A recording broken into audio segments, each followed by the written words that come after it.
बेरोजगारी एक बहुत बड़ी समस्या हिमाचल में बन चुकी है और विकराल रूप धारण कर चुकी है और बेरोजगार बैठे हैं, नौकरी की तलाश में बैठे हैं, जहाँ पर प्रत्येक व्यक्ति को सरकारी नौकरी मिले और वो भी उसी के ही गृह स्थान पर मिले।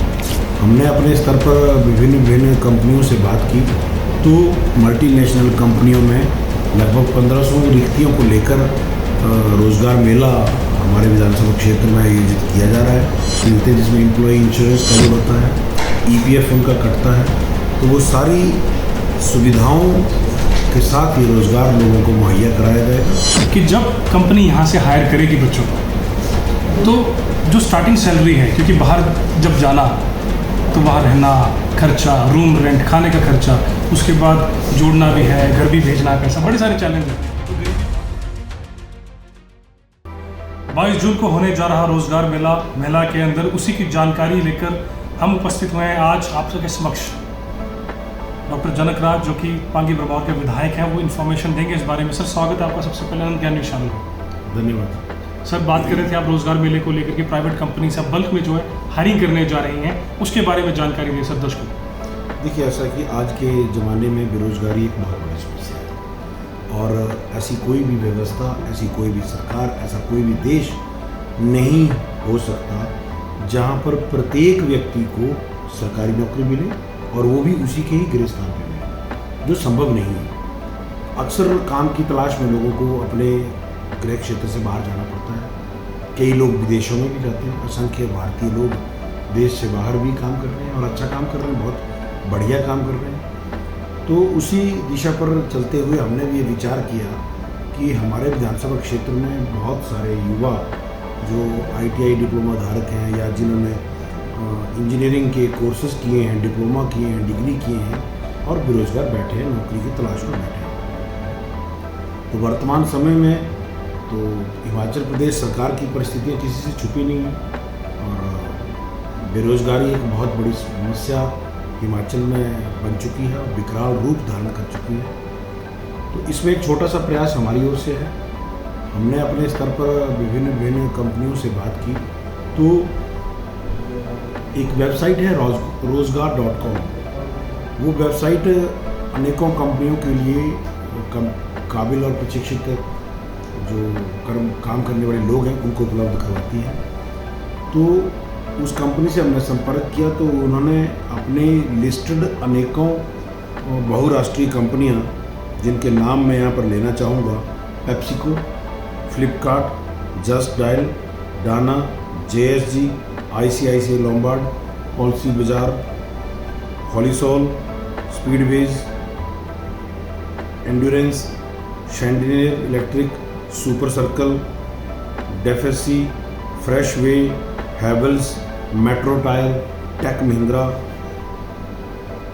हीरो साइकिल, PIACL, गोडरेज, सोमिक, रूप, ICI प्रूडेंशियल, JCB, डीलक्स, आइसोलॉयड, इंडिया मार्ट, इस तरह की मल्टीनेशनल कंपनियों में लगभग 1500 रिक्तियों को लेकर रोज़गार मेला हमारे विधानसभा क्षेत्र में आयोजित किया जा रहा है। और मेरा सब लोगों से, जो भी लोग आपके माध्यम से इस चीज़ को, खबर को देखें और पढ़ें, उनसे भी मेरा ये निवेदन रहेगा कि सूचना को अधिक से अधिक लोगों तक पहुंचाएं।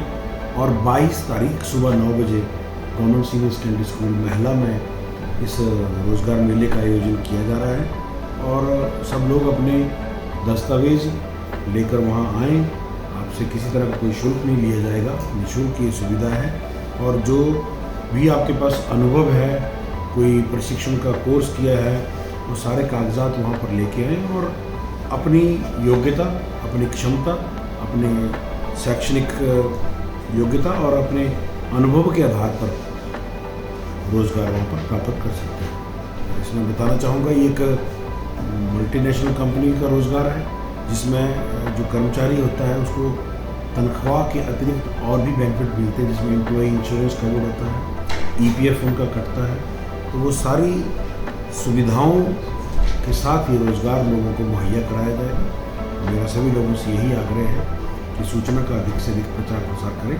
और ये भी विशेष तौर पर बताना चाहूँगा, ये केवल बरमौर विधानसभा के लोग नहीं, पूरे चंबा जिले के लोग या कोई और अन्य व्यक्ति भी ज़िले से बाहर है वो भी इस रोजगार मेले में आ सकता है भागने से। सर एक और बहुत बड़ा एक माइग्रेशन बहुत ज़्यादा रेट पे है हमारे डिस्ट्रिक्ट में, खासकर एम्प्लॉयमेंट को लेकर। मानते हैं सरकारी नौकरी हर किसी को नहीं मिल सकती, एक क्राइटेरिया है, स्ट्रक्चर है और लिमिटेड वैकेंसीज है, तो उसको केटर करने के लिए, असिस्ट करने के लिए प्राइवेट नौकरियाँ या स्मॉल स्केल बिजनेसेस या लार्ज स्केल बिजनेसेस उसके बाद कन्वर्ट किए जा सकते हैं। सर एक चीज़ कि जब कंपनी यहाँ से हायर करेगी बच्चों तो जो स्टार्टिंग सैलरी है, क्योंकि बाहर जब जाना तो वहाँ रहना, खर्चा, रूम रेंट, खाने का खर्चा, उसके बाद जोड़ना भी है, घर भी भेजना है, पैसा, बड़े सारे चैलेंज है और गरीबी बहुत बड़ा मुद्दा है।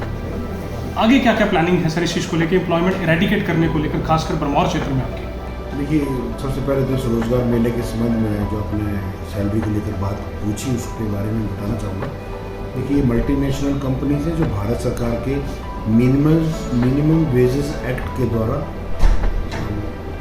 चलाई जाती हैं और उसमें जो भारत सरकार के द्वारा प्रशिक्षित और संगठित और गैर संगठित रोजगार के क्षेत्र में जो भी न्यूनतम वेतन तय किया गया है वही वेतन इन लोगों को यहाँ मिलेगा। और रही भविष्य की बात, तो भविष्य में हमारे यहाँ पर देखिए औद्योगिक इकाइयों का अभाव है। पर्यटन की दृष्टि से चंबा बहुत खूबसूरत है और बहुत संभावनाएं यहाँ पर हैं। तो हमारा ये प्रयास है कि आने वाले समय में कोई न कोई औद्योगिक इकाइयाँ चंबा में आई और पर्यटन एक मुख्य पेशा जो हिमाचल का है उसको यहाँ पर आधारभूत ढांचे में सुधार किए जाएँ, सुविधाओं में विकास किया जाए ताकि लोग स्वावलंबी बने, रोजगार पाने वाले ना बने, रोजगार देने वाले बने। सर आपको लगता है कहीं ना कहीं पोटेंशियल जो है, जो फुल पोटेंशियल तक नहीं पहुंच पा रहा चंबा, खासकर टूरिज्म को लेकर? कहा जाता है सिरमौर और चंबा दो ही ऐसे डिस्ट्रिक्ट हैं जिनका कल्चर अभी तक बचा हुआ है। अगर मैं फॉरेन कंट्रीज़ की भी बात करूं, इतना खूबसूरत कल्चर कहीं और नहीं होगा। और जितनी तरक्की गद्दी कम्युनिटी ने की है बाहर निकल कर, उतनी शायद ही किसी और कम्युनिटी ने कहीं की होगी। लेकिन अभी भी there are miles to go कहते हैं, बहुत लंबा सफ़र तय करना है, तो उसके बारे में थोड़ा सा बताएं। देखिए, ऐसा है कि अकेले एक व्यक्ति के करने से कुछ नहीं होगा और ना ही कोई नेता, ना ही कोई पार्टी, कोई भी संगठन इस काम को पूरा नहीं कर सकता। इसको पूरा करने के लिए जन आंदोलन बनने की आवश्यकता है। लोगों को इस विषय पर गंभीर चिंतन करने की जरूरत है। आखिर क्या वो कारण रहे कि आज़ादी से पहले जो चंबा गौरवशाली इतिहास अपने आप में समेटे हुए है, वो चंबा आज आकांक्षी जिलों की श्रेणी में है। यहाँ पर प्राकृतिक संसाधनों की कोई कमी नहीं है, प्राकृतिक दृश्यों की कोई कमी नहीं है।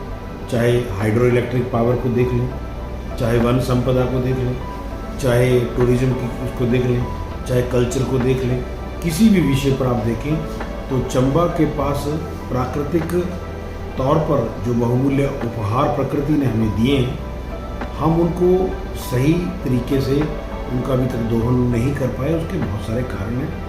तो मेरा अपना व्यक्तिगत तौर पर ये समझना और ये मानना है कि चंबा की शेष प्रदेश से दूरी जब तक हम कम नहीं करेंगे तो चंबा के विकास के सारे आयाम खोलना लगभग नामुमकिन है। हम उस दिशा में भी प्रयासरत हैं और लगे हैं और हमें उम्मीद ही नहीं पूरा विश्वास है कि आने वाले समय में अपने आने वाली पीढ़ियों को हम बेहतर चंबा का निर्माण करके देंगे। बिल्कुल सर, स्पिरिचुअल टूरिज्म की अगर बात करूं तो मुझे लगता नहीं कि कोई और डिस्ट्रिक्ट होगा। 84 मंदिर आपके पास, मणिमहेश यात्रा यहाँ से होती है और आपने जेपी नड्डा साहब को टनलाइजेशन को लेकर भी ज्ञापन सौंपा था। क्या उम्मीद है सर, आपको लगता है आपके कार्यकाल रहते रहते अभी जो 2.5 साल का बचा है, कहीं ना कहीं आपको उम्मीद दिख रही है कि काम शुरू हो जाएगा? देखिए, बहुत लंबी प्रक्रिया इस चीज़ की है और जो हमने कागजात केंद्रीय स्वास्थ्य मंत्री और हमारी पार्टी के माननीय अध्यक्ष जी को दिए थे, उनके बारे में वहाँ से हमें सूचना आई है कि आपको प्रधानमंत्री साहब से मिलवाने के लिए आपकी समस्याओं और आपकी मांगों के लिए सूचना आपको पहुँचाएंगे और आपको उस दिन आना होगा और हम जाएंगे। और हमें लगता है कि अगर हम प्रमुखता से देश के यशस्वी प्रधानमंत्री के पास अपना विजन रखेंगे चंबा को लेकर, तो इस दिशा में कोई ना कोई ठोस परिणाम हमें जरूर मिलेगा। सर एक आखिरी प्रश्न मेरा जाने से पहले, रोजगार मेले की तो आपने बात की, लेकिन इसके साथ जो स्मॉल स्केल इंडस्ट्री सेटअप है, micro industry, micro scale businesses, उसको लेकर क्या सोच रहे हैं सर? उसके लिए मैंने आपको पहले भी बताया कि देखिए आने वाले समय में औद्योगिक इकाइयों को यहाँ पर स्थापित करने की कोशिश करेंगे, जो खासकर लोकल प्रोडक्ट की हो। कारण क्या है, क्योंकि जो दूसरे प्रोडक्ट हैं उसके लिए रॉ मटेरियल हमें बाहर से लेना पड़ेगा, तो दूरी की वजह से वो रॉ मटेरियल की कॉस्ट जो पड़ती है तो वो वायबल नहीं दिखते कई सारे प्रोजेक्ट।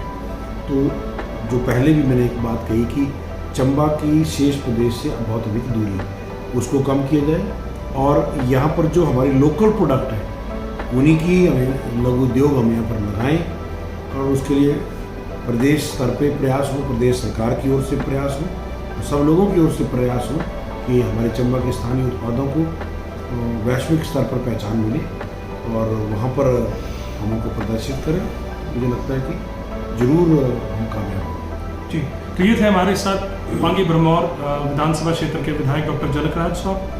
तो इसी के साथ जैसे उन्होंने कहा कि 22 तारीख को रोजगार मेले का आयोजन किया गया है, तो बढ़ चढ़कर भाग लें, हिस्सा लें और जिनको ज़रूरत है, ज़रूरतमंद खासकर वहाँ पहुँचें, सेलेक्ट हों और आमदनी का अपना साधन तैयार करें।